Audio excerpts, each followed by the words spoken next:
देव आनंद का जन्म 26 सितंबर 1923 को गुरुदासपुर में हुआ था। उनके पिता किशोरी लाल आनंद गुरुदासपुर जिले के नामी वकील थे। इनके माँ-बाप के कुल 9 बच्चे हुए, जिनमें वे 5वें संतान थे। देवानंद को बचपन से ही फिल्में देखना और फिल्मी पत्रिकाएं पढ़ने का बहुत शौक था। वो रद्दी की दुकान से पत्रिका लाकर पढ़ा करते थे। रोज पत्रिका खरीद कर लाने से दुकानदार से भी उनकी दोस्ती हो गई थी। इस वजह से दुकानदार रोज देवानंद के लिए पत्रिका छांटकर अलग से रख देता और कभी-कभी मुफ्त में भी दे देता। इसी दौरान उस पत्रिका वाले की दुकान पर देवानंद ने एक दिन सुना कि अपनी फिल्म बंधन के लिए अशोक कुमार गुरदासपुर आ रहे हैं। जब अशोक कुमार आए तो उन्हें देखने के लिए भारी भीड़ उमड़ पड़ी। जहां एक तरफ लोग अशोक कुमार से मिलने और उनसे ऑटोग्राफ लेने के लिए उतावले थे, वहीं दूसरी तरफ देवानंद दूर खड़े होकर उन्हें बस देख रहे थे।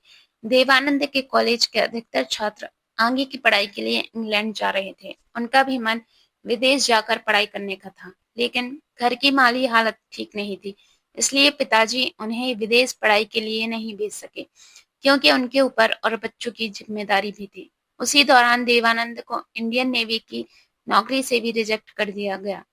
इस बात से वो पूरी तरह टूट गए थे। इसके बाद उन्होंने बैंक में क्लर्क की नौकरी कर ली, लेकिन उनका सपना तो कुछ और ही था। उन्होंने मुंबई का रुख किया। जेब में 30 रुपए लेकर सपनों की दुनिया मुंबई में आ गए। भरी दोपहरी फिल्म स्टूडियो के चक्कर लगाने में बीत जाया करते थे। समय गुजर रहा था, लेकिन काम मिलने की कोई उम्मीद नहीं दिख रही थी, जिसकी वजह से देवानंद नाकामयाबी से हताश हो रहे थे।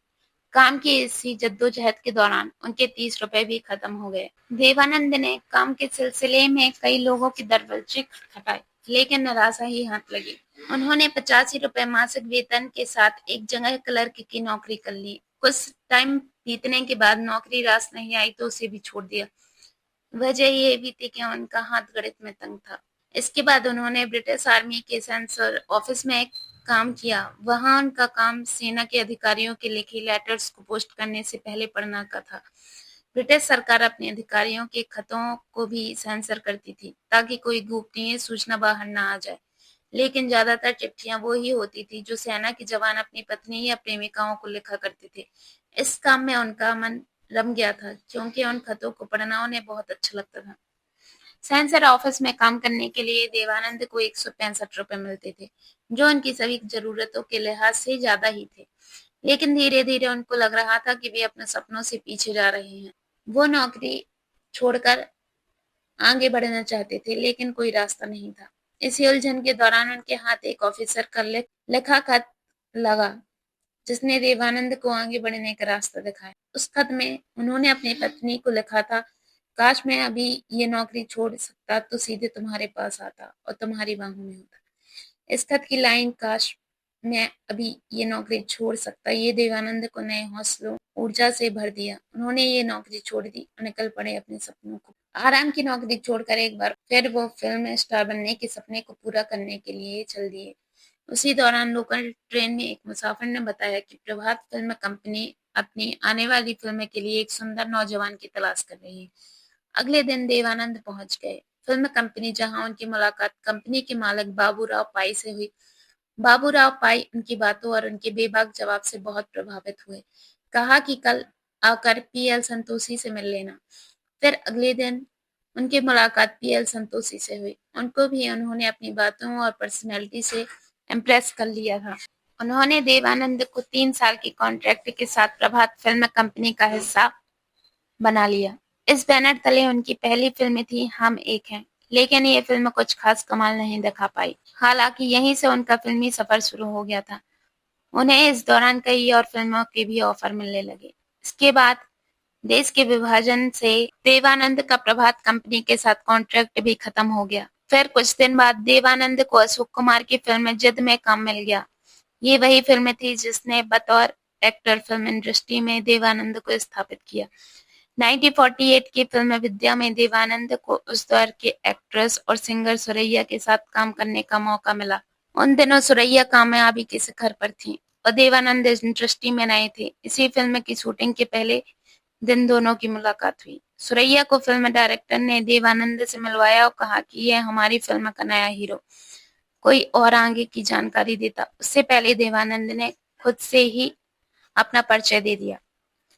इस छोटी सी बातचीत के बाद दोनों फिल्म की शूटिंग में बिजी हो गए, लेकिन ये छोटी सी बात एक गहरे रिश्ते की शुरुआत थी। फिल्म की शूटिंग के दौरान ही देवानंद और सुरैया एक दूसरे को पसंद करने लगे थे। सेट पर दोनों को एक दूसरे की तलाश रहती थी। दोनों ने एक दूसरे का नाम भी रख दिया था। देवानंद सुरैया को नौजी बुलाते थे और सुरैया उनको स्टीव। दोनों का ये खूबसूरत रिश्ता परवान चढ़ ही रहा था। ये बात सुरैया की नानी को पता चल गई और उसके बाद रिश्ते का अंजाम कुछ यूं रहा। सुरैया अपनी माँ, मामा और नानी के साथ रहती थी।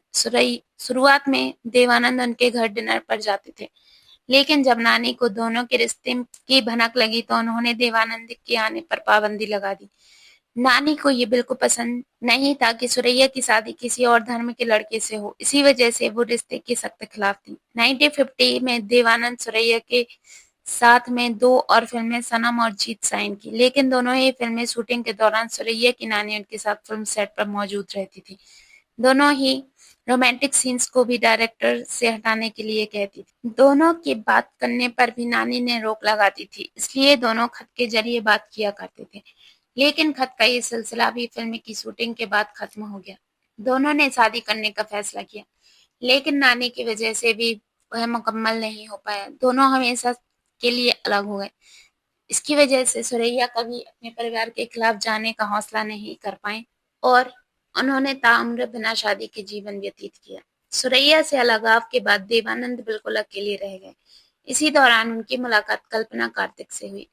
कल्पना को उनके भाई चेतन आनंद ने फिल्म बाजी में काम करने के लिए कास्ट किया था।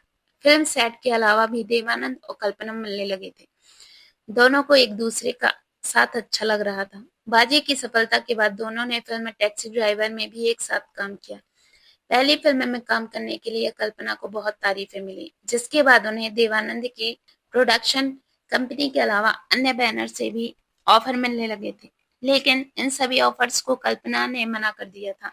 उनका कहना था कि वे सिर्फ देव साहब के साथ ही फिल्म करना चाहती। किस्सा फिल्म टैक्सी ड्राइवर के सेट से है। इस फिल्म की शूटिंग के दौरान देवानंद ने कल्पना से कहा कि वो उनके साथ शादी करना चाहते हैं। कल्पना पहले से ही इस पल का इंतजार कर रही थी। उन्होंने इसके लिए तुरंत हाँ कर दिया। इसके बाद दोनों ने फिल्म शूटिंग से ब्रेक के दौरान ही फिल्म पर शादी कर ली।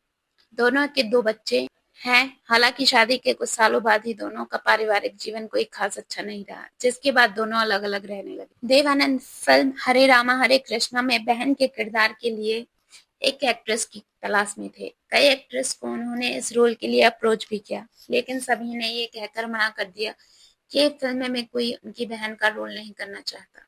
इसी दौरान एक पार्टी में उनकी नजर जीनत अमान पर पड़ी। उनके हाव-भाव बिल्कुल वैसे ही थे जैसे देवानंद को अपनी फिल्म के लिए चाहिए थे।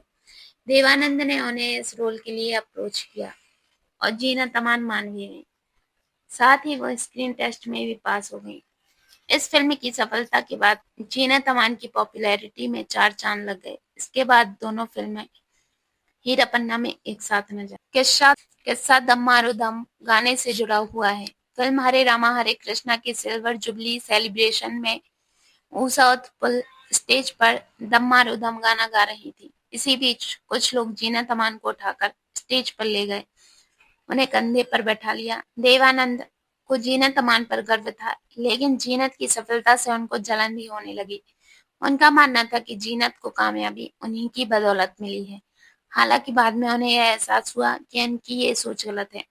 जीनत के साथ कुछ वक्त बिताने के बाद उन्हें यह एहसास हुआ कि वह जीनत अमान के प्यार में हैं। वो इस बात का इजहार जीनत के सामने करना चाहते थे, लेकिन उसी दौरान उनको पता चला कि जीनत अमान और राज कपूर के बीच नजदीकियां बढ़ रही हैं। इसके बाद उन्होंने अपने कदम पीछे खींच लिए। 1975 में इंदिरा गांधी ने देश में इमरजेंसी लगा रखी थी। उनके इस कदम का विरोध करने वालों में मुख्य नाम देवानंद का भी था। यहाँ तक कि उन्होंने अपने समर्थकों के साथ रैली निकालकर इमरजेंसी का विरोध भी किया था। 1977 के आम चुनाव तक वो इंदिरा गांधी के खिलाफ ही रहे। उन्होंने नेशनल पार्टी नाम से अपनी पार्टी भी बनाई, जो आगे जाकर खत्म हो गई। देवानंद ने कुल टोटल 114 से ज्यादा फिल्मों में काम किया है और उन्होंने 35 फिल्मों का डायरेक्शन भी किया, जिनमें से 19 फिल्में उनकी हिट रहीं। उनकी कुछ सुपरहिट मूवी थी हम एक हैं, जित्ती, गाइड, जॉनी मेरा नाम, हरे रामा हरे कृष्णा। देवानंद की मृत्यु 3 दिसंबर 2011 को 88 साल की उम्र में लंदन के वॉशिंगटन मैफेयर होटल में हार्ट अटैक की वजह से हुई। देवानंद की लास्ट मूवी चार्जशीट थी, जो 2011 में आई।